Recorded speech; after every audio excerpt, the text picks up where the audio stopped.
Hey Matt, Yeah. you were drinking a lot from your cup during that last segment. Are you thirsty? I'm pretty thirsty, man. Yeah.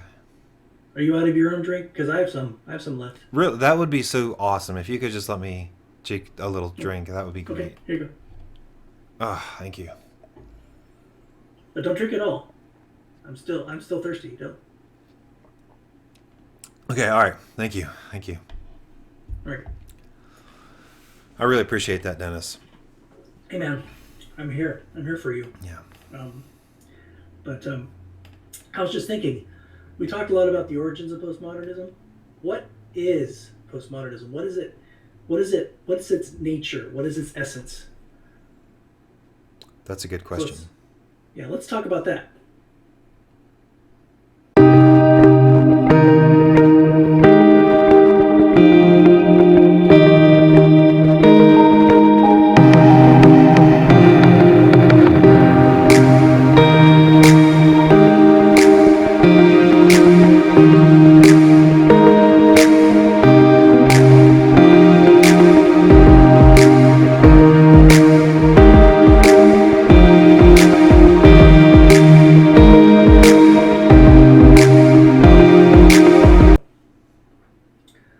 So, like I said before, we talked about the reaction to modernism that postmodernism is. So let's talk about what reaction it was. Like, what is the essence of postmodernism? What is it? What did it do? What did it accomplish?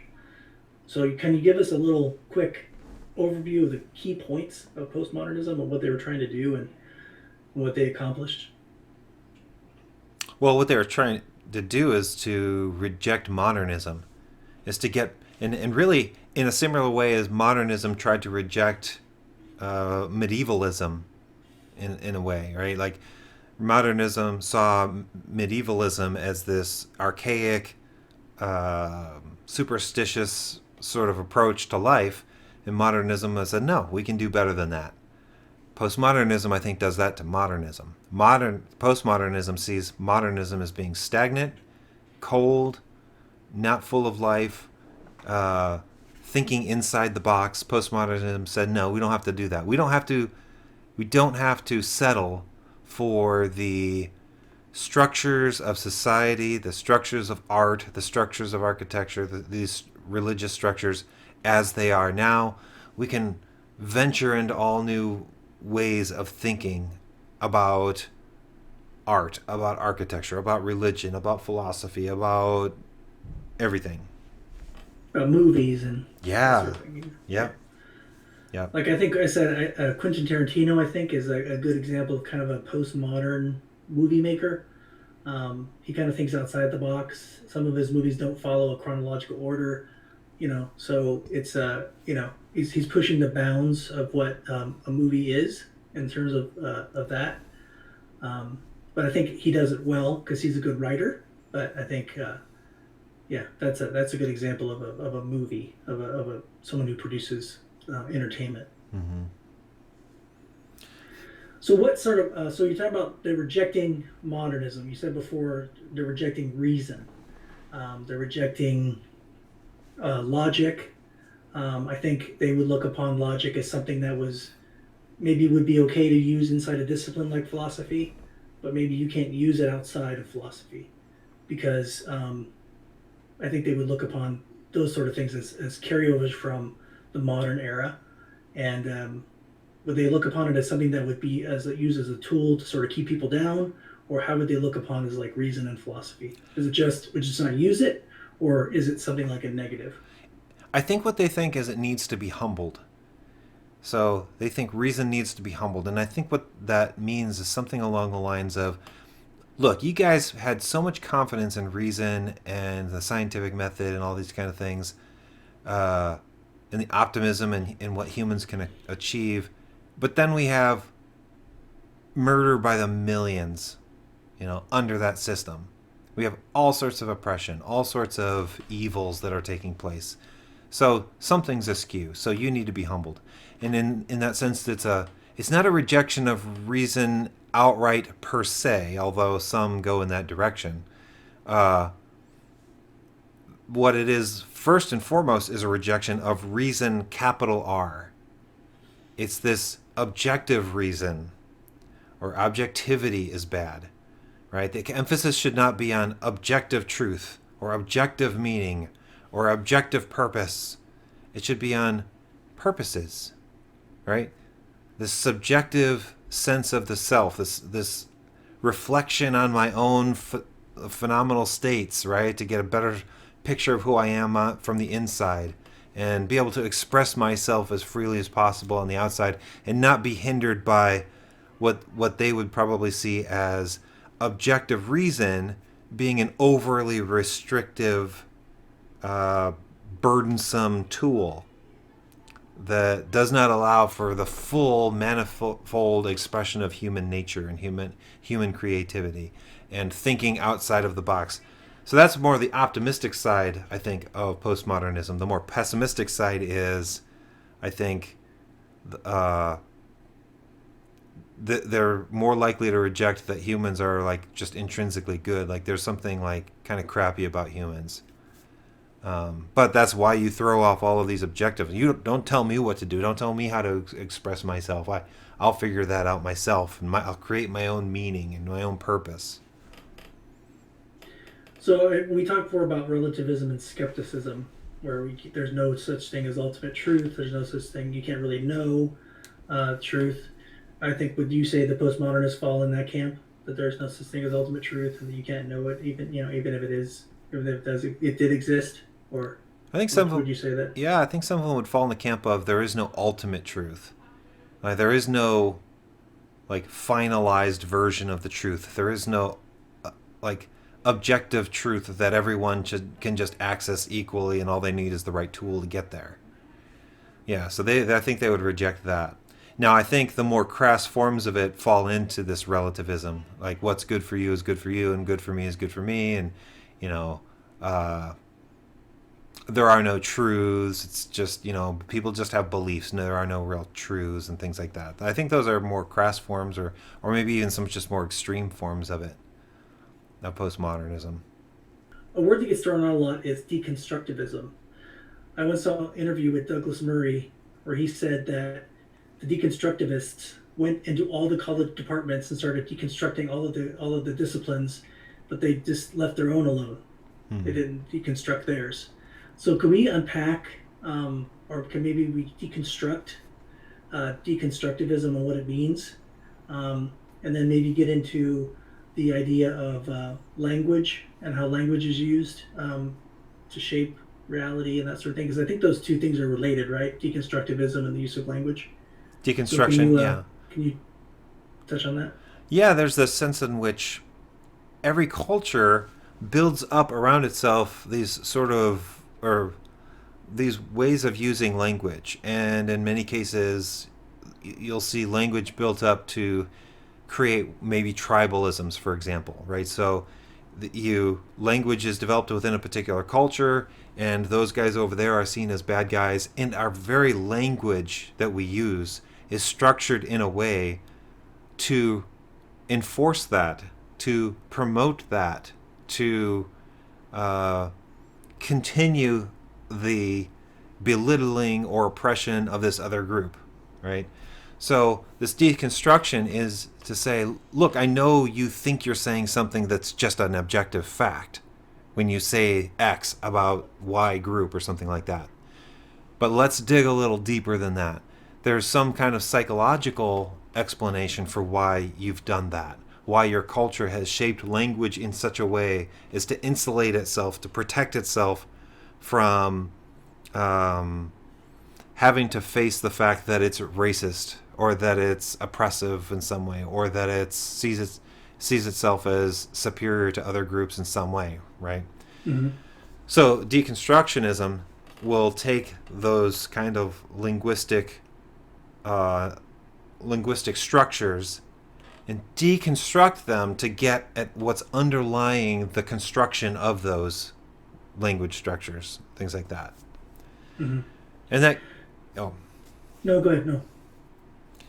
So, I mean, it's not that far of a leap to start thinking about even our current situation where, if you think like a deconstructionist, then you're going to say, well, look, you don't want to use this term this way. Why? Because underlying that term is a racist history, or underlying that term is a sexist history, or underlying that term is a unconscious bias that is coming out. And even if you don't realize it, which if it's unconscious, you're not going to realize it. But if you don't realize it, let me help you realize that this socially constructed way of thinking about society and culture is naive, and you need to deconstruct that to get at the root of your motivations, your intentions, and what you're doing with these language structures. I think a modern kind of maybe popular example, this came to my mind, is something that I've been looking at a while. Because I mean, with my history background, I look at things that are on the radar in terms of, or what's being talked about in modern culture, and in amongst the elites in certain disciplines. And I would say that I don't know if you've heard of the 1619 Project. Vaguely. I think it's basically saying that the foundation of the United States wasn't 1776 with the Declaration of Independence and the Modernists, like you said, with the Enlightenment, but it was 1619 when the first slaves were brought to the New World. Okay, yeah, I think that the modern America is not based on self-determinism and freedom and life, liberty, and the pursuit of happiness. It's actually from its foundation, separated and has racist and oppressive overtones about everything it does, everything that's come since that time. Would you say that classifies as kind of a deconstruction of American history? it sounds like that, right? Like it sounds like it would be it's because I think the mindset there would be something like the history has been written, and the language used was by white men, for example, and they're going to describe history in a way that reflects their whiteness, their place of privilege, their place of power. So again, the task then would be to deconstruct that framework that they've put up to continue their place of privilege and place of oppression and place of that kind of thing. So yeah, it probably would be a good example of deconstruction. And you touched on language and how language can be used as a weapon to, and with the postmodernist, like with the definition. If a definition changes, then and everybody agrees with that definition change, then you're looking at, and then you don't adhere to that definition change, then you're looking at something that could affect you and could affect society. So, and we see that a lot in our culture where something that meant something at a certain point is changed to mean something else now. Mm-hmm. That's an example of postmodernism at work. Redefining terms. Yeah, I think they do redefine terms. I think because I want to try to delineate, because culture just in general does that, right? Whether even in before postmodernism, like words do change their meaning throughout time, and that's not necessarily a result of a postmodern deconstruction. It could just be, linguistic anomalies within a specific subgroup or something like that, and then become more popular. And now that's somehow it wasn't like a calculated deconstruction. So I think you have to delineate between how language just sometimes changes over time, where words sometimes come to mean other things, and where there's this intentional sort of ideologically driven analysis of something in order to change the meaning of it based on based on some ideological concern. I think that tends to be. It's not a natural evolution of language, but it's an intentional altering of its meaning to serve an ideological goal. I think so, and I think in the postmodernist mind, again, in their mind, I think what they think they're doing is they're advancing language. They think they're advancing language. They're They're getting at nuances to these linguistic structures that we just haven't thought of before. So again, it's this let's journey in new ways and venture into new avenues of thinking about language and culture and society and that kind of stuff. That's what they think they're doing. Um, and to a more conservative mind, it's like, well, look, the the conservative response, I think, is something like, you can do that with some things, but not with everything, right? Because things have natures. There are certain things that are, while they might be colored by culture, they might be colored by a certain historical development. It doesn't follow that they're not true, or even objectively true. And I think that's the conservatives' response. Like, there are some things that really are a matter of taste, and there are some things that aren't. And as a postmodern, you should recognize the difference between those two things. And it doesn't seem like, at least in many cases, they do. It seems like everything seems to be fair game in terms of what we can redefine and what we can reshape and remold and reconsider and that sort of thing. Those are all good points, Matt. So let's talk about what the appeal of postmodernism is next.